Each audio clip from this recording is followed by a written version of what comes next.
Hello friends, மழை வெயில் காலம் ஸ்டார்ட் ஆகிடுச்சு. ஸோ நம்ம வந்து வத்தல் போடுறதுக்கு ரெடி பண்ணிட்டேன் நான்.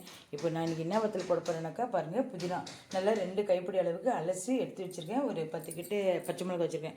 பச்சை மிளகா தாங்க டேஸ்ட்டு, அதில் செம்மையாக டேஸ்ட்டாக இருக்கும். இது வந்து 1/2 கிலோ அரிசி மாவு கடையில் தான் வாங்கினேன், நான் வீட்டில் ரெடி பண்ணல. அது வாங்கி கரைச்சி வச்சுருக்கேன். பெருங்காயம் மஸ்ட்டு. இது பாருங்கள், நம்ம கஞ்சி காசிட்ட பிறகு தான் இதெல்லாம் வந்து கருப்பு எள்ளு, வெள்ளை எள்ளு, சீரகம். உப்பு வந்து நம்ம இப்பே போடலாம். நான் ஸ்டவ் ஆன் பண்ணிட்டேன்.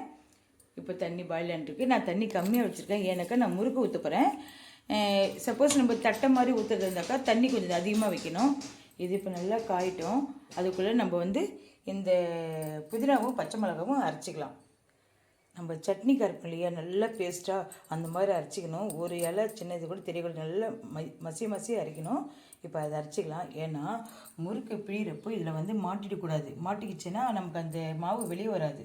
ஸோ அதனால நல்லா பேஸ்ட்டு மாதிரி அரைச்சிக்கணும். பாருங்கள், நல்லா தண்ணி ஊற்றி அரைச்சிக்கலாம். நல்லா லிக்யூடாக தண்ணி ஊற்றி அரைச்சிக்கலாம். நல்லா மயமையாக அரைச்சிட்டோம் இல்லையா. இது அப்படியே இருக்கட்டும். முதல்ல நமக்கு இது கொதிக்கட்டும். தண்ணி இப்போ தான் கொதிக்க ஆரம்பிக்க போகுது. கொதிக்கட்டும். தண்ணி கொதிக்க போகுது. தண்ணி இந்த மாதிரி வந்தாவெல்லாம் போடக்கூடாது. தண்ணி சலன்னு கொதிக்கணும். அப்படி கொச்சாதான் மாவு நல்லா சாஃப்டாக வந்ததுனா தான் நம்ம கிரிப்ஸியாக இருக்கும் சாப்பிட்றதுக்கு. நல்ல முறுமுறுன்னு ஹார்டாக இல்லாமல் சாஃப்டாக நல்லாயிருக்கும். இப்போ வந்து இந்த புதினாவும் பச்சை மிளகாவும் நம்ம இதில் ஊற்றிக்கலாம். மாவுலேயே ஊற்றிக்கலாம், தனித்தனியாக ஊற்றணும் அவசியம் இல்லை. ஏன்னா எல்லாமே ஒன்றா ஊற்றி தான் மிக்ஸ் பண்ண போகிறோம். மாவுலேயே ஊற்றிக்கலாம். இப்போ மாவு ஒரு கிளறிட்டுறேன். எல்லாம் கலந்து ஊற்றிட்டேன்.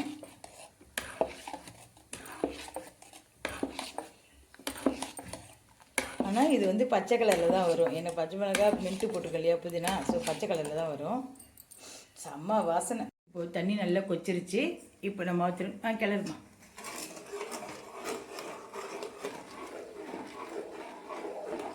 மெது இது நான் உள்ள பாரு நிறைய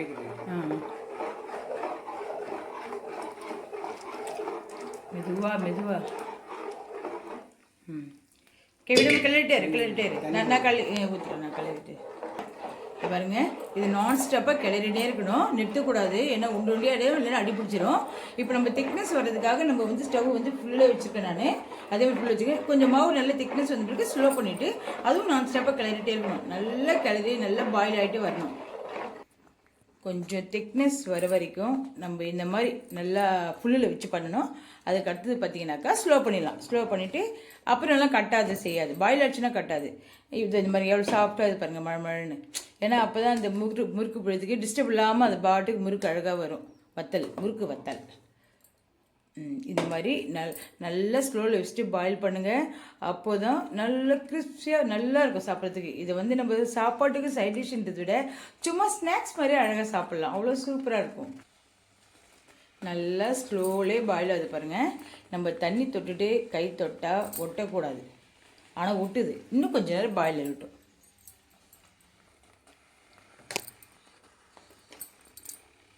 அவ்வளோதான், ஒட்டலை. இதுதான் அளவு. ஸோ இப்போ நல்லா பாயில் அடித்து ஆஃப் பண்ணிடலாம். கஞ்சி ரெடி ஆகிடுச்சிங்களா. அடுத்தது பாருங்கள், பெருங்காயம் தண்ணியிலே போட்டுடலாம். ஆனால் நல்லா பாயில் ஆகிடுச்சினாக்கா அது வாசனை எல்லாம் போயிடும். சுத்தமாக வாசனையே இருக்காது. ஸோ நான் ஒரு 1/2 ஸ்பூன் கிட்டே எடுத்துருக்கேன். அடுத்தது பார்த்திங்கன்னா கருப்பு வெள்ளை எள்ளு, சீரகம். ஸோ இது எல்லாமே நம்ம ஆட் பண்ணிக்கலாம். கலர்ஃபுல்லாகுது, பிளாக் அண்ட் ஒயிட். இப்போ நம்ம இது நல்லா கிளறி விட்டுடணும். இப்போது கஞ்சி வத்தல் ரெடி ஆகிடுச்சு. எல்லாம் போட்டு கிளறிட்டோமா. இப்போ பாருங்கள், பெருங்காயெல்லாம் போட்டது செம்ம வாசனை நல்லா இருக்குது. நீங்கள் இதே மாதிரி ஃபாலோ பண்ணுங்கள். இப்போ இது கொஞ்சம் நல்லா ஆறட்டும் தான் நம்ம ஊற்றணும். சுட ஊற்றக்கூடாது, நல்லா ஆறட்டும். வத்தல் போட்டாச்சு பாருங்கள். இன்றைக்கி நேரம் பார்த்து வெயில் மூடுது திறக்குதுன்ற மாதிரி கொஞ்சம் டல்லாக தான் இருக்குது. ஆல்ரெடி நான் போட்டுட்டேன். அந்த 1/2 kg மாவு ஒரு கவரில் வர மாதிரி ஃபுல்லாக போட்டுட்டேன் பாருங்கள். இது சூப்பராக பார்க்க தான் இவ்வளோ பெருசாக இருக்க மாதிரி இருக்கும். ஆனால் காஞ்சதுன்னா ரொம்ப மெலிசாகிடும். ஸோ பொரிக்கிறப்போ நல்லா பெருசாக வரும். ஸோ இதுதான் இது மெத்தடு. சூப்பராக வந்துடுச்சு பாருங்கள். போட்டேன். இது காயணும். அடுத்தது பார்த்திங்கனாக்கா மிளகா வத்தல் போட்டிருக்கேன். ஆல்ரெடி போட்டுவிட்டேன். ஒரு 3 kg வாங்கி போட்டிருக்கேன். அது கடைசியில் 1 kg தான் வந்திருக்கு.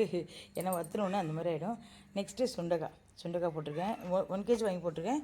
அதனுடைய தயிர் உப்பு போட்டு மோர் மாதிரி பண்ணி வச்சுருக்கோம் இல்லையா. இப்போ வந்து இதை வந்து ஈவினிங் எடுத்து அதில் போட்டு ஊற வச்சு அதான் மூடி வச்சுட்டு பண்ணுங்க. மார்னிங் எழுந்து இந்த மாதிரி எடுத்து வச்சு இந்த ப்ராசஸ் பண்ணணும். அந்த தயிர் ட்ரை ஆகிற வரைக்கும் பண்ணிகிட்ருக்குன்னா பாருங்களேன். ஓகேங்களா. ஸோ இந்த மாதிரி நம்ம பண்ணிட்டு வச்சோம்னா மழை காலத்துக்கு நமக்கு ஒரு சைட் டிஷ்ஷாக இருக்கும் ஃபுட்டுக்கு.